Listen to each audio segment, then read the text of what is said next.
A blessed morning sa lahat. Praise God dahil ngayong araw ay maliligo na naman kami ng mga kaibigan at mga pinsan ko. Sa ilog kami maliligo at sunduan naman ang tawag sa lugar na yon. May kalayuan sa sunduan at ang motorbangka ang usualing ginagamit na service ng karamihan papunta doon. Though may kalsada namang pwedeng pagmotoran, kaso nga lang ay mas matagal dahil kailangan pang maglakad ng medyo malayo. Pwede namang din gumamit ng bangkang walang motor, matagal nga lang at sobrang nakakangalay magsagwan dahil medyo malayo. Pero kung sa kakasagwan lang din at ganito kagandang panahon na may magandang tanawin o kapaligiran, naku, feeling ko ay sobrang worth it talaga kahit na masunog pa ang balat mo dyan dahil sa tindi ng sikat ng araw.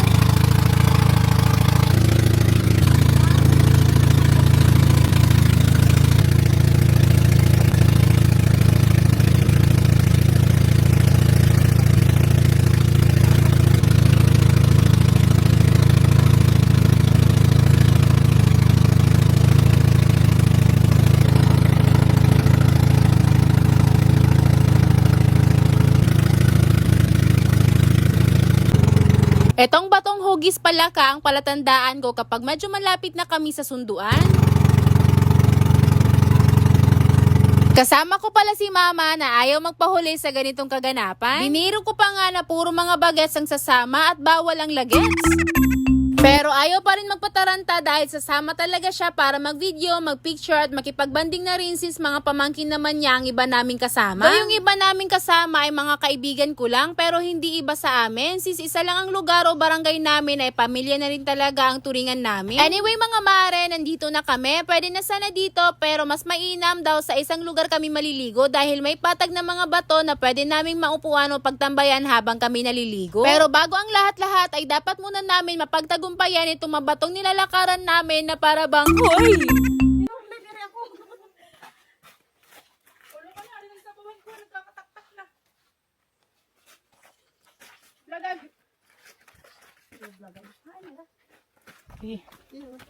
Katapos na mabato ay dito na naman tayo sa pataas na mabato pa rin. Medyo nakakatakot nga lang kapag ganitong nilalakaran dahil may mga bagay na hindi natin inaasahang makita. Sama. Ano? Yes, ibig sabihin niya na itong ganun makis. Hindi. Oo. Ayan, nandito na kami! Kapapaso ngayon kagol pero worth it! Uy, sobrang worth it ang mal-adventurer naming lakaran dahil maganda naman talaga dito at malamig ang tubig. Bilib din ako sa batang taga-Tarlac na nakatulog sa bangka. Hanggang naglalakad kami papunta dito ay karga siya ng mama niya at hanggang naabot namin dito ay tulog pa rin. Gia kinakaturog. Tulog si Gia. Saktong-sakto lang ang lugar na to para sa mga bata naming kasama dahil sa banda na to ay walang malalim na part. Ang malalim lang na part ay banda lang sa dulo. Pero halos lahat ng kasama ko, mapabata o matanda, ako lang ang hindi marunong maglangoy. Kaya kahit pumunta pa sila sa malalim na part ay kaya niya ng mga batang languyin. Tapos na nga kaming kumain dito kaya maliligo na rin ako dahil mainit na talaga. Mas maganda ko dito kumpara sa Wangi. Ang Wangi kasi ay malapit lang sa Pangpang. Sa Wangi kasi ay sobrang malamig ang tubig doon kaya mga 2 hours lang ay umuwi ka agad kami dahil hindi namin kaya ang lamig ng tubig. Or baka ako lang dahil lamigin naman talaga ako. Pero dito naman ay sakto lang kaya sobrang na-enjoy ko talaga ang maligo dito. At itong batang taga-Tarlac na anak ng CEO ay nakikipaglaro pa sa akin. Nakikipaglaro lang yan siya pero hindi naman niya alam ang pangalan ko.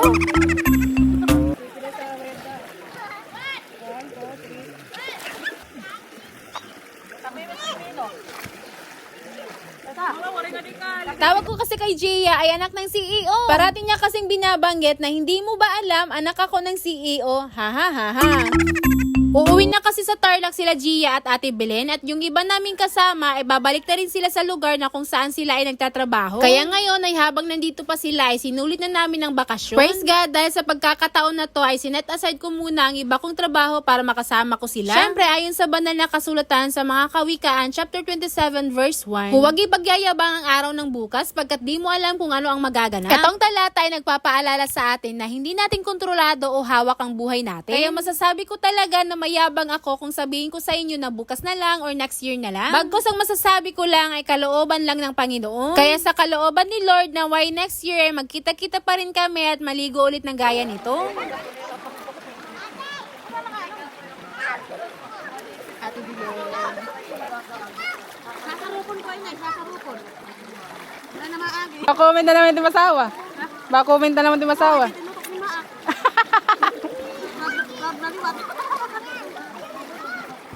Yeah. Hi guys! Anak ako ng CEO.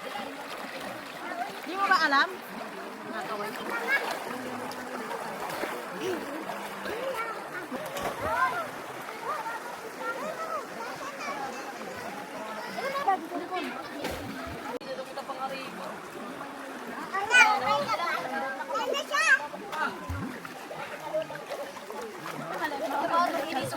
Mga taga-tag-alat din ito mga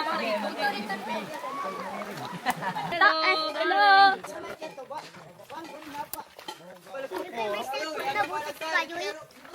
Fast forward mga mare, mga 3 PM na ito ng hapon kaya uuwi na kami. Sobrang saya nga dahil marami na kaming naglalakad dito dahil lumabol nga sa amin ng iba. Papalawin, nagbitbit ang kadero. Ikaw nagura, may anim game pabit-bit. Hoy! Lisa! Lisa! Hoy! Dito iton, day! Day, dito iton, day! Diga! Lutin ka na ko niton. Ikaw ba't magbabahay ka, day? Hatod, gilapog ng kaldero, kagiban kapoy daw. Dahil mababa na ang tubig dito ay kailangan naming hilain ng bangka papunta sa tubig na medyo malalim. Tumbahan. May...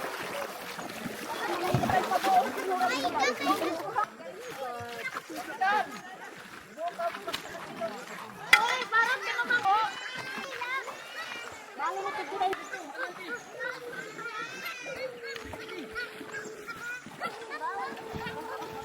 Malunod kita yun eh.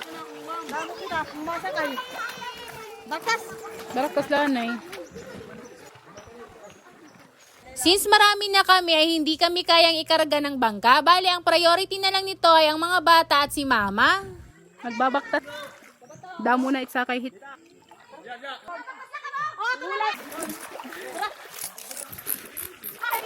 Ano lang?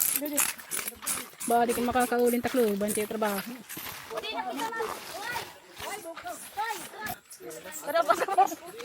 Hulog makapoy.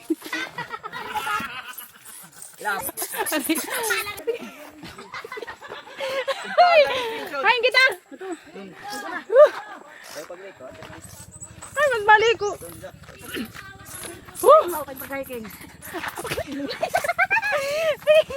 Yung trabaho ak. Ha? Nakapagbatas! Mag-usa! So dito nga ang daan at first time ko nga naman. Hindi naman boring itong mga kasama ko dahil puro katatawanan lang ang alam. Damo na nagbakay. Uy, nagkitigat-iyo. Bakit ako tayo na sinilak Norlen? Ha? Nanakay may sample na napapalas. Like lang. Wala kay bangin na may dili. Hoy! Diretso lang. Oras na tira. Di nagmakit. Sakay ba? Adi. Kaya didi. Pulton terot. Puno ba at? Lumay gana ko layog. Pwede kami nababot yung boses. Para na yung kami. Asin na ba? Dili pa man. Bus pa na aming pagulibos. Dahil naruba ng chinilas, dahil. Ruba na talaga siya. Abay, sige. Basta di na kong balila. Sarang sa kanito pambot. Wareg sa kayo lagi. Ate. Irrigation, diri irrigated. Hindi na, aragi, ano? Mapit na kasi ng ikaw. Magi, matalunot ito sa sinilos. Hindi makikitaan kung lagas ka na diri. Ay, ganda niyo pag busa-busa. Ito furniture. Irrigation na daw bakit. Bayad ka ito. Pagbabay ka daan kang matak camera. Bye! Bye! Blagag!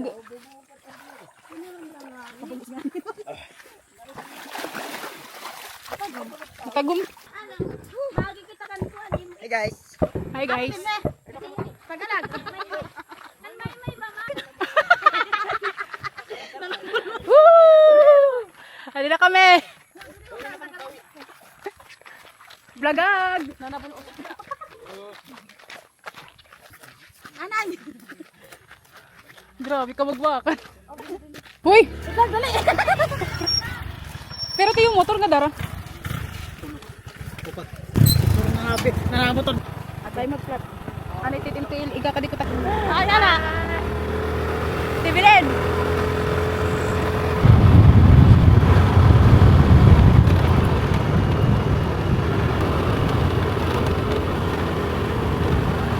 Madak nga ni, saan kay giyap eh. Binya sa tapi niya ito. Kadilin. Mao. Eskwela ko ligaspik. Oh, may nila. Ano naman talaga? Awari pa din elementary.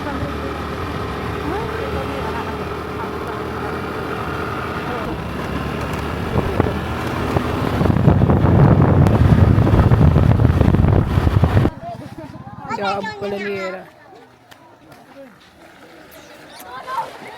At nanayad ako. Mas mabilis pa pala kami kahit naglakad kami ng medyo malayo. O siya mga mare, hanggang dito lang muna tayo. Bye-bye and God bless!